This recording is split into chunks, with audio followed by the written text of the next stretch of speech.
Nung nakaraan, may mga trolls din na nagsasabi, bakit nung nakaraang administrasyon, mas tahimik ang West Philippine Sea?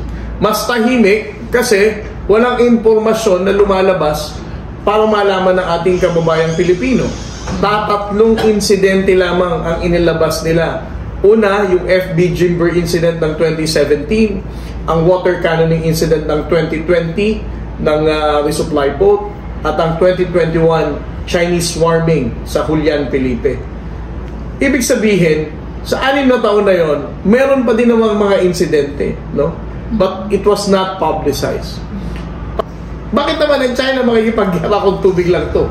Di ba? Bakit gagarahin ng China ang Pilipinas kung sabi na nga ng mga trolls na yan, na tubig lang naman yan. Wala naman tayong dapat pag-agawan. So, pangatlo, it goes to the question na, bakit natin hindi tindigan kung tubig lang pala yan? Pero para sa atin, bilang Pilipino, itong tubig na to ang sumisimbolo ng Pilipinas. Ito, lagi din yung nire-responde ko sa mga tao na nagsasabing, hindi naman kasi yan, hindi naman kasi yan issue ng lahat ng Pilipino eh. Ang tanong ko dyan, nung nanalo si Carlos Yulo ng gold medal, tuwang-tuwa ang Pilipinas. Ang sabi kasi nila, ang West Philippine Sea, wala naman kasing kinalaman sa tiyan ng Pilipino yan eh. Diba? Nung nanalo si Carlos Yulo sa Olympics, talagang tinindigan daw ng balahibo ang mga kababayan nating Pilipino. They are proud Filipinos. Talagang sa social media, maraming nagpuyat, maraming nag-comment, maraming natuwa. And, I mean, everybody, kahit siguro mga trolls, nagdiwang din dahil Pilipino sila at that very moment. Ang national identity natin bilang Pilipino, itinayo at taas ang bandila natin sa Paris, France during the Olympics. United the Filipino people. Ang tanong ko ngayon, kapag teritoryo na ng Pilipinas, West Philippine Sea na, wala nang kinalaman sa tiyan ng Pilipino, bakit? Si Carlos Yulo ba merong kinalaman sa laman ng tiyan din nila? Nabalatuhan din ba sila? Hindi naman. It's because we are just proud that we are Filipinos, that Carlos Yulo received gold medal in the Paris Olympics. So, ang Pilipinas, yan ang nararamdaman natin bilang Pilipino. Ngayon, ang usapin ng West Philippine Sea, kung Pilipino ka, at ang alam naman natin na ang West Philippine Sea ay part ng Pilipinas, bakit hindi natin sabihin din na we support this because this is our territory? Kung ang passport mo, Philippine passport pa rin, regardless wherever you came from, whether taga Mindanao ka, Visayas o Luzon o Batanes, ang West Philippine Sea dapat nating tindigan. Yan ang hindi ko mag-gets eh. Bakit pag happy moments, proud tayong Pilipino? Pag West Philippine Sea, parang China. Pilipino ka ba? Parang hindi naman kasi atin yan eh.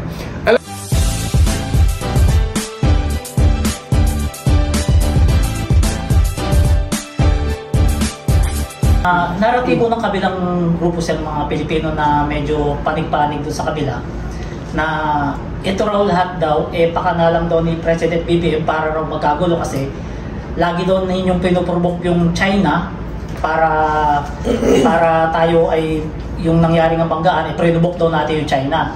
Ngayon sabi parang may nag-utos daw sa inyo, may nagbabayad para just in case magkagulo, extend daw yung termino ni Pangulong Bongbong Marcos. Anong masasabi niyo sa lagi nilang binabanat sa mga issue na to? Alam mo, ang comment ko dyan sa mga ganyang paniniwala, no? Obvious na obvious, nag-a-align sila eh. Una, ayaw nila sa mga polisiya at sinisiraan lamang nila ang ating Pangulo. Pangalawa, obviously, they are pro-China. At kung titingnan natin, ibig sabihin, the mere fact na nagsasama ang mga anti-administration at ang mga pro-China, it will make you think, no? Na definitely, siguro, ang nagpupondo dito sa mga anti-administration na to, na kung ano ang pinapakalat na fake news sa social media, ay definitely the People's Republic of China. Sino namang Pilipino ang magkakaroon ng ganyang lakas ng loob kung wala naman silang incentive or interest na nakukuha dito. Pero going back to your question, narinig ko din yan, nabasa ko din yan sa social media, nung sinabi nila na yun daw nangyari sa Baho de Masinloc na pagde-deploy ng flares ng Chinese PLA Navy Air Force, no, ay isang diversionary tactic lamang daw dahil doon sa pasabog na ginawa ng mga supporter ng nakaraang administrasyon, no? At alam naman natin, hindi lamang sila supporter ng nakaraang administrasyon, sila mismo ay anti the efforts of the government. At pangatlo, at ang pinakamahalagang dapat nating tandaan, etong mga tao na to are also supporters of the People's Republic of China. So, hindi yan totoo, no? Sino namang nasa tamang pag-iisip, no? Particularly on the Armed Forces of the Philippines and the Philippine Coast Guard, na isusuong natin ang sa panganib ang ating sundalo at ang Coast Guard personnel, particularly the Air Force, the aircraft and the personnel that we had in Baho de Masinloc, kung ito ay diversionary tactic lamang ng gobyerno. Ang ating pong miyembro ng Armed Forces of the Philippines and the Philippine Coast Guard are professional soldiers, professional part of the uniform service. We are carrying out our actions based on our constitutional mandate, no? That is to defend the territory and maintain our position in the West Philippine Sea. Hindi po tayo sunod-sunuran lamang sa pang-personal na interes ng kahit na sino man. At sa totoo lang po, ang ating pong Pangulong Bongbong Marcos, mula nung unang araw niya na umupo sa palasyo, ang tanging pangako niya lamang po ay hindi niya isusuko at titindigan ang laban natin sa West Philippine Sea. Kung kaya't ang ating Armed Forces of the Philippines at ang Philippine Coast Guard has been taking orders from the President, not for personal reason, but because we know for a fact na ang pag-utos ng ating Pangulong Bongbong Marcos na ipagpatuloy natin ang presensya at pagpapatrol sa West Philippine Sea ay alinsunod sa ating mandato, at ito ay para sa ikabubuti ng susunod na saling lahi ng Pilipino. Hey, sir, may idea po ba kayo, sir, kung bakit ho hindi sinusunod ng China ang 2016 arbitral ruling? Well, isa lang naman ang sagot dyan, no? Definitely, the moment na sundin nila ang arbitral ruling ng 2016, ibig sabihin, the Chinese government, the Chinese Communist Party in particular, is giving up their entire claim sa buong South China Sea. We also have to remember, no, na ang claim nila ng 9-dash line na position nila na yan sa South China Sea is also one of the foundations na tinitindigan ni Xi Jinping, no, na patuloy niyang sinasabi na kanila. So, kung sasabihin niyang let us abide with the 2016 arbitral ruling, it will make him look weak, no? Therefore, ang regime survival niya, mas bababa ang suporta ng Chinese members ng Communist Party, and then eventually other members of the Communist Party will also challenge his leadership. Buti sana kung within the party lang ang pag-compete sa leadership. What if kung yung 2 billion na Chinese people will also lose support sa Chinese Communist Party? So ganyan katindi ang impact ng paglaban nila sa sa entire South China Sea, no? The reason why they are not adhering to the 2016 arbitral award is for the survival not just of Xi Jinping, but for the survival of the Chinese Communist Party, wherein they are justifying na they can lead their country in dominating this region. Meron kasi tayong mga kababayan na grupo na kung tawagin mga DD list, inaano nila na bakit hindi na lang daw sundin ng gobyernong to yung sinabi dati ni dating Pangulong Duterte na ibigay na lang daw yung dagat natin, West Philippine Sea sa China. Total, tubig lang naman daw yan at meron pa naman daw tayong Pacific Ocean para raw matapos na itong gulo na to at wala ng Pilipinong masaktan. Alam mo, naiinis ako sa mga kanyang statement ng mga supporters ng nakaraang administrasyon at sa mga pro-China trolls na patuloy pa rin nagpapakalat ng maling impormasyon sa West Philippine Sea. Hindi ko alam kung saan nila nakuha ang salitang magkakagera na. Sa bagay, yan din naman ang palaging statement ni Pangulong Duterte nung nakaraang administrasyon. No? Kung kaya takot na takot ang mga kababayan natin ngayon with what is happening in the West Philippine Sea. Ang tanong ko dyan, nung panahon ni Pangulong Duterte, na ganyan na siya ka-close sa nakaraang administrasyon sa administrasyon ni Xi Jinping, at they appear to be close buddies, no? Naisettle ba nila ang issue sa West Philippine Sea? Hindi pa rin naman. Mga isdang Pilipino pa rin natin ay patuloy na haharas. Ang Armed Force sa Philippines pa rin ay nahihirapang mag-resupply. Ang Philippine Coast Guard vessels pa rin ay hinaharas pa rin ng China Coast Guard.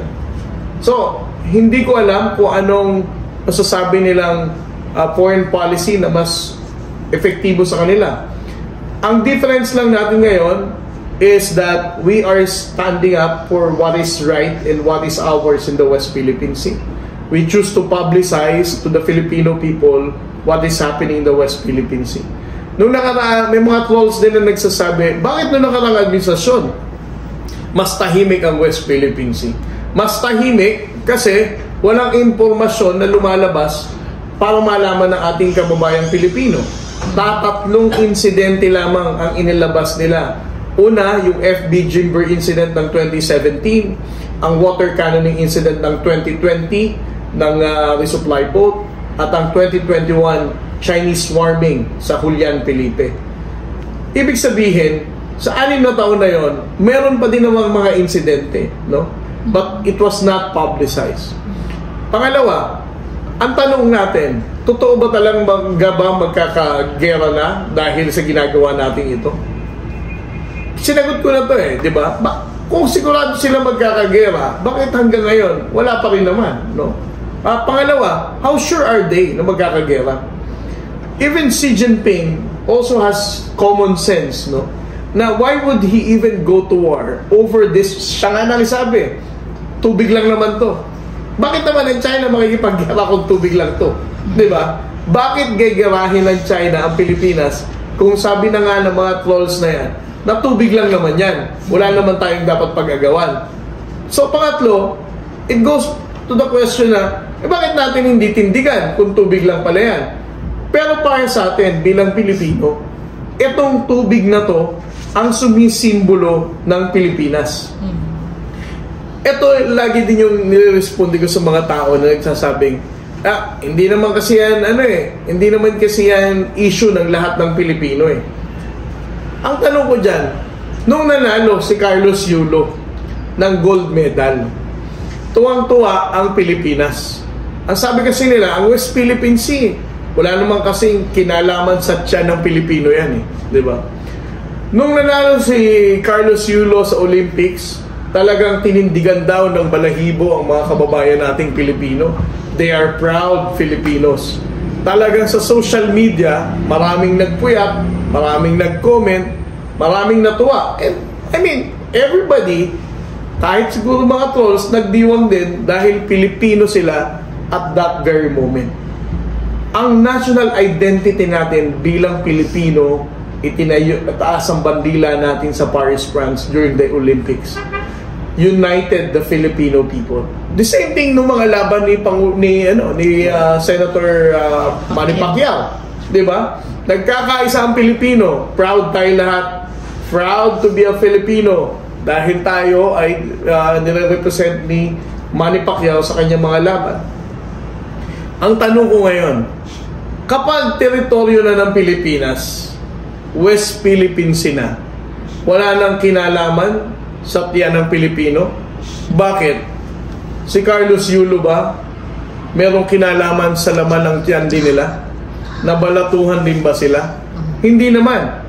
It's because we are just proud that we are Filipinos, that Carlos Yulo received gold medal in the Paris Olympics. So ang Pilipinas, iyan ang nararamdaman natin bilang Pilipino. Ngayon, ang usapin ng West Philippine Sea, kung Pilipino ka, at ang alam naman natin na ang West Philippine Sea ay part ng Pilipinas, bakit hindi natin sabihin din na we support this because this is our territory? kung ang passport mo, Philippine passport pa rin, regardless wherever you came from, whether taga Mindanao ka, Visayas o Luzon o Batanes, ang West Philippine Sea dapat nating tindigan. Yan ang hindi ko mag-gets eh. Bakit pag happy moments, proud tayong Pilipino? Pag West Philippine Sea, parang China. Pilipino ka ba? Parang hindi naman kasi atin yan eh. Well, ang pabayaan, we still don't know. I mean, I cannot speak for how they really appreciated or how they were able to strategize our efforts in the West Philippine Sea. Ang masasabi ko lang is yung effort nila in choosing not to publicize it. Para kasi sa akin, ang kawalan ng impormasyon natin sa West Philippine Sea nung nakaraang 6 na taon definitely diminishes the understanding of the Filipinos. Tapos inamplify pa to ng fake news, inamplify pa to ng mga nakaraang pagsasalita ng nakaraang administrasyon na walang dahilan para ilaban natin ito. So that's the only thing I am really targeting, no? Those kind of failure to provide information really made a difference kung paano tinitingnan ng ating mga kababayang Pilipino ang laban natin sa West Philippines.